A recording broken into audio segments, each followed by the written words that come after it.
So hello everyone, সবাই কেমন আছেন? আশা করি অনেক ভালো আছেন। নিয়ে আসলাম কিছু মায়া গল্পটির পার্ট 2। আশা করি এই পার্ট 2 এর মধ্যে গল্পটা শেষ হয়ে যাবে। কারা কারা টিকটক থেকে এসেছেন অবশ্যই কমেন্ট বক্সে জানাই যাবেন। আর হ্যাঁ, পার্ট 1 সম্পূর্ণ কে কে দেখেছেন সেটাও কমেন্ট বক্সে জানাই যাবেন। আর হ্যাঁ গাইস, একটাই তোমাদের কাছে চাওয়া, সেটা হচ্ছে যদি আমার গল্পগুলো ভালো লেগে থাকে তাহলে পার্ট টু পার্ট তোমরা শেয়ার করে দাও। আর please follow and like comment share, ওকে?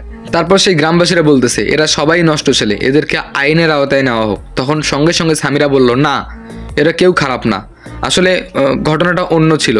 এরা সবাই পিকনিক খাইতে আসছিল এখানে, আর আমি অনেক পরে আসছি। আসলে আমাদের একটা ঝামেলা আছে, ওই কারণেই আমি আসছি। তখন গ্রামবাসীরা এগুলো কোনো কিছুই মানতেছে না, ভাবতেছে আমাদেরকে পুলিশের হাতে তুলে দিবে। আমি বললাম যে দাঁড়ান, পাগল হয়েন না। তারপরে ফোন করলাম আব্বুকে ফোন করে বললাম যে আব্বু, এখানে পিকনিক খাইতে আসছিলাম, আমাদের সাথে আমাদের একটা মেয়ে ফ্রেন্ড ছিল, তো এখানে আমাদেরকে আটক করছে আর কি। তুমি একটু যদি আসতা ভালো হইতো। তখন আমার কাছে লোকেশন নেওয়ার পরে আব্বু 2-1 ঘন্টার পর চলে আসলো। আসার পরে গ্রামবাসীদেরকে বুঝিয়ে কিছু টাকা পয়সা দিয়ে আমাদের সবাইকে নিয়ে বাসায় চলে গেল। যাই হোক, এই ঝামেলা থেকে তো বাঁচলাম।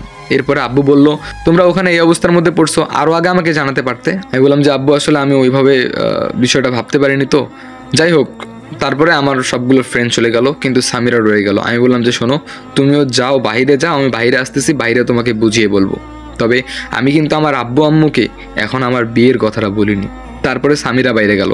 কিছুক্ষণ পরে আমিও বাইরে গেলাম। তবে বাইরে যাওয়ার আগে আমার আম্মু বলে মেয়েটাকে, আমি বললাম যে আমাদের একটা ফ্রেন্ড, আমি পরে কথা বলতেছি। এই কথা বলে আমি আম্মুর কাছ থেকে বিদায় নিয়ে বাইরে চলে গেলাম।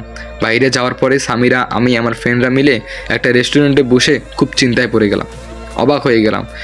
কি একটা কাহিনী হয়ে গেল। সামিরা বলল, হোক, টেনশন করো না, সব কিছু ঠিক হয়ে যাবে। আমি রাগান্বিত চোখে সামিরার দিকে তাকিয়ে বললাম, তোমার জন্য এত কাহিনী হয়েছে, তুমি এখন জ্ঞান দিচ্ছ, চুপ করে থাকো। তারপরে সামিরাও চুপ করে আছে। এরপর আমার ফ্রেন্ড বলল, দোস্ত শোন, আমি তোদেরকে একটা রুমের ব্যবস্থা করে দেই, তোরা আপাতত ওইখানেই কাটা কয়েকদিন, তারপরে দেখা যাক কী হবে। আমি বললাম যে এর সাথে আমি কখনোই সম্ভব না, পারবো না আমি। তখন সামিরাও মন খারাপ করে থাকলো। তারপরে আমার আরেকটা ফ্রেন্ড বললো, দোস্ত দেখ, এই ছাড়া আর কোনো উপায় নেই। দেখ, তুইও তোর মতো কলেজে আসবি, ও ওর মতো কলেজে যাবে, তুই তোর বাসায় থাকবি, কিন্তু সামিরার জন্য তো একটা থাকার ব্যবস্থা করা উচিত। আমি বললাম যে ও যেখানে মানুষ হয়েছে এই কয়দিন, সেখানে যাচ্ছে না কেন? ওরা আবার এত স্বার্থপর। তখন সামিরাকে বললাম যে তোমার ফ্যামিলি আবার কীরকম, হ্যাঁ, যে তোমাকে এরকম করে ছেড়ে দিছে? যাই হোক, তারপরে কোনো কিছু না ভেবে ওই একটা রুমের মধ্যেই চলে গেলাম। সামিরা কোনো রকম করে দিন কাটাতো ওখানে, আমিও। সামিরা বলতো যে বাজার করা লাগবে, এটা সেটা, কোনো মতে টাকা পয়সা দিয়া বাজার টাজার করে দিতাম। সংসার তো ওটাকে বলে না, আমার তো কোনো মুডই নাই, আমি কোনো রকম করে দিন কাটাচ্ছি।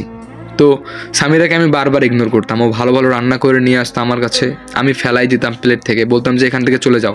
মানে সামিরাকে আমার কিছুতেই সহ্য হতো না। মানে আমার জীবনে একটা অকাল নেমে আসছে। ওকে দেখলে আমার শরীরের রাগ একদম ঝিমঝিম করে যে আমি ওকে যা মেরে ফেলি, এরকম একটা অবস্থা। ওকে আমার কিছুতেই ভালো লাগে না। যাই হোক, 2-4 দিন সামিরার ওখানে যাইই নাই, ওর সঙ্গে দেখাও করে নেই। কী থাক, কেমন থাকে থাক, ওর মুখ দেখতে ইচ্ছা করে না।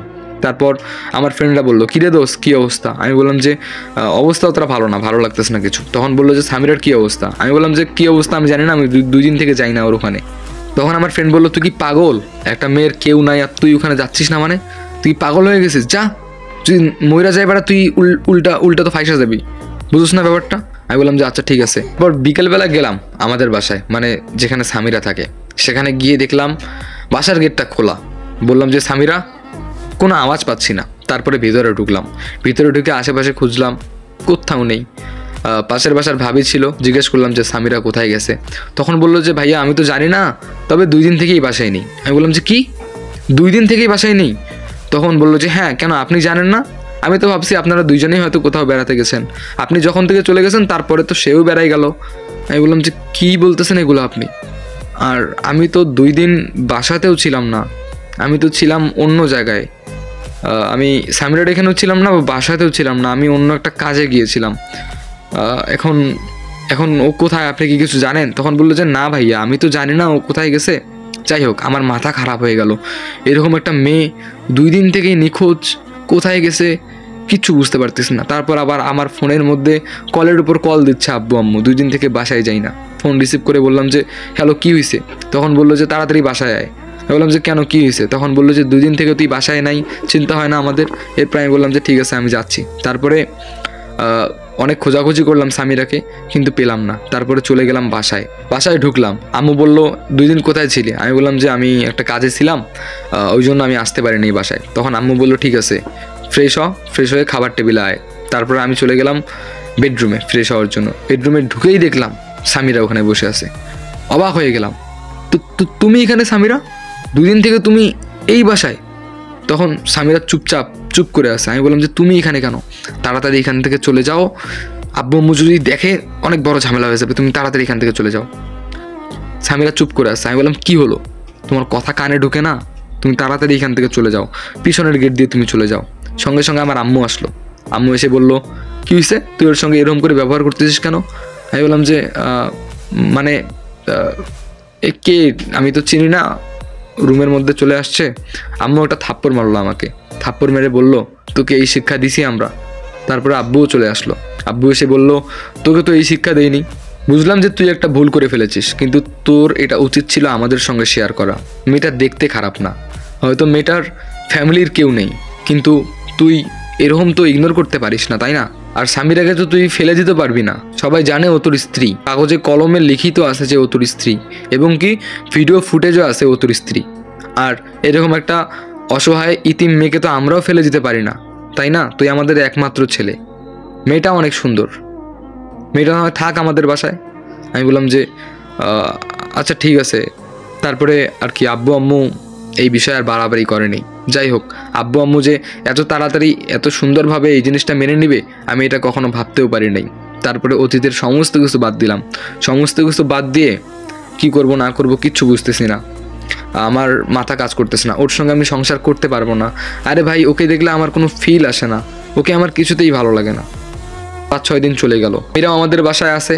সামিরা তবে কলেজে যাওয়া বন্ধ করছে, তবে আমি কলেজে যাওয়া বন্ধ করে নেই। আমি আমার মতো কলেজ যাচ্ছি, আমি চিল করতেছি, আমি বেড়াচ্ছি, আমি আমার মতো।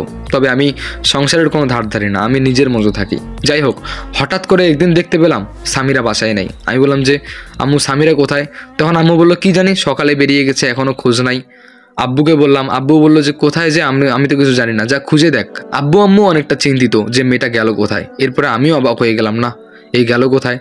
তারপরে 2 দিন চলে গেল, সামিরাটার দেখা নেই। আমারও কেন যেন ভালো লাগতেছে না, যে বাসাটায় একটা মানুষ ছিল, কেমন যেন ভরপুর ছিল বাসাটা, এখন কেন যেন কেমন লাগতেছে। যাই হোক, আমি আস্তে আস্তে বুঝতে পারতেছি যে না, একটা মানুষের সঙ্গে থাকতে থাকতে সেই মানুষটার সঙ্গে একদম মিশে যেতে হয়। সেই মানুষটা যদি 1 সেকেন্ড না থাকে কেমন যেন ফাঁকা ফাঁকা লাগে। যাই হোক, কেমন যেন অজান্তে আমি সামিরাকে ভালোবাসতে শুরু করলাম। তারপরে আমি সামিরাকে অনেক খুঁজেছি, কিন্তু পেলাম না। তারপরে আমি স্টেশনের মধ্যে বসে মন খারাপ করে বসে আছি, আমার কিচ্ছু ভালো লাগতেছে না যে মানুষটা গেল কোথায়। আব্বু ফোন দিল, আব্বুকে বললাম যে আব্বু আমি সামিরাকে পাইনি। তখন আব্বু বলল আমিও পুলিশকে জানিয়েছি, দেখি ওনারা কি বলে। আমি বললাম ঠিক আছে। তারপরে আমি মন খারাপ করে বসে আছি। এরপরে হঠাৎ করে আমার নাম্বারে একটা ফোন আসলো, ফোনটা রিসিভ করলাম। তখন একটা লোক বলল তুমি তাড়াতাড়ি গুলিস্তানে আসো তো। আমি বললাম কেন? তখন বললো যে তাড়াতাড়ি আসো। এরপরে আমি সঙ্গে সঙ্গে চলে গেলাম, গিয়ে ভালো করে ফোন দিয়ে বললাম যে আপনি কোথায়। তখন একটা রেস্টুরেন্টে ডাকলো। তারপরে রেস্টুরেন্টে গেলাম, গিয়ে বসলাম। তখন দেখলাম যে সামিরা ওখানে, আর সামিরার সেই ভাইটা, যেই ভাইটা আমাদেরকে বিয়ে দিয়েছিল। আমি ওখানে সামিরাকে দেখে মানে হতবাকা হয়ে গিয়েছি, কেমন যেন নিজেকে গাছড়া লাগছিল, কেমন যেন একটা নিঃশ্বাস ফিরে পেলাম, এইরকমটা লাগলো। তারপরে বসার পরে বললাম তুমি 2 দিন থেকে বাসায় নেই, বলে যাবে না? একটা চিন্তা হয়। আব্বু আম্মু জানো কতটা চিন্তা করছে? তখনই সামিরা বলল আব্বু আম্মু চিন্তা করছে, তুমি চিন্তা করোনি? তখন আমি চুপ করে রইলাম। তখন আমি বললাম যে আসলে আই এম সরি, আমি এতদিন যে খারাপ ব্যবহারগুলো করছি আর করব না। তখন ওর ভাইয়া বলল তোমার আব্বু আম্মুকে বলেই নিয়ে এসেছি, আসলে আমারও এটা ভুল ছিল, যাকে মানুষ করেছি তাকে একদমই বাসা থেকে এইভাবে রাগের চোটে বের করে দেওয়া আমারও উচিত হয়নি, আমাকে ক্ষমা করে দিস বোন। তারপরে সামিরা বলল যে না ভাইয়া সমস্যা নেই। আমি বললাম যে আব্বু আম্মু জানে? তখন ওর ভাইয়া বলল যে হ্যাঁ তোমার আব্বু আম্মুকে বলেই নিয়ে এসেছি। তারপরে হঠাৎ করে আমার আব্বু ফোন দিল, ফোনটা রিসিভ করলাম। তখন আব্বু বলল দেখলি তো কেমন লাগে। এরপরে আমি ফোনটা রেখে দিলাম, দিয়ে উঠলাম। সামিরাকে নিয়ে আমি বাসায় যাচ্ছি, একই রিক্সায় বসে। সামিরার মতোই অন্যদিকে তাকিয়ে আছে, আমার আর ভালো লাগতেছে না। তারপরে আস্তে করে সামিরার হাতটা ধরে বললাম I am sorry, I love you. তখন সামিরা অবাক হয়ে গেল। তারপরে রিক্সার মধ্যে আমার কাঁধে মাথা দিল। এরপরে আমরা সুন্দর করে বাসায় ফিরলাম। আসলে মানুষ যে অজান্তেই কখন কাকে ভালোবেসে ফেলে এটা মানুষ বুঝতেই পারে না। যাই হোক, তো বলুন গল্পটি কেমন লাগলো। আশা করি গল্পটি অনেক ভালো লেগেছে। আর আপনাদের যদি কারোর জীবনের গল্প থাকে অবশ্যই আমার পেজে মেসেজ করে জানাবেন। আর হ্যাঁ, আমি যে এত কষ্ট করে ভিডিওগুলো করি অবশ্যই লাইক, কমেন্ট অ্যান্ড একটা করে শেয়ার চাই। ওকে, সবাই ভালো থাকেন, সুস্থ থাকেন। দেখা হবে নতুন কোনো গল্পে। ওকে, টাটা।